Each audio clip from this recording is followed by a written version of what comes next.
اور جوہری طاقت بن سکتے ہیں تو معاشی قوت کیوں نہیں؟ ملک میں قومی مذاکرات کی ضرورت ہے۔ آئیں کشکول توڑنے کے لیے ہم سب ایک ہو جائیں۔ وزیر اعظم شہباز شریف کا یوم آزادی کی تقریب سے خطاب، کہا مایوسیاں پھیلانے والوں کی پھر ہار ہوگی۔ نے ترقی نہیں کی، البتہ یہ حقیقت اپنی جگہ موجود ہے کہ جس تسلسل، توجہ اور رفتار سے ہمیں اپنی منزل کو حاصل کرنا تھا، اس میں ہم سے اجتماعی کوتاہیاں ہوئی ہیں۔ یہی وہ مشن ہے جو آج ہمارے سامنے ہے اور جسے ہم نے پورا کرنا ہے۔ اس کے لیے ہمیں نیشنل ڈائیلاگ کرنے کی ضرورت ہے، جس کا نقطہ آغاز میثاق معیشت بن سکتا ہے۔ ہمیں دنیا کی بڑی معیشتوں میں شامل ہونے کا قومی ہدف مقرر کرنا ہوگا۔ ہم جوہری قوت بن سکتے ہیں تو معاشی کیوں نہیں بن سکتے؟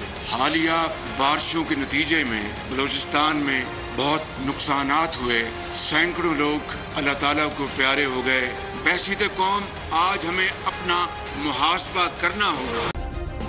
سبسکرائب کریں اور بیل دبائیں تاکہ کوئی خبر رہ نہ جائے۔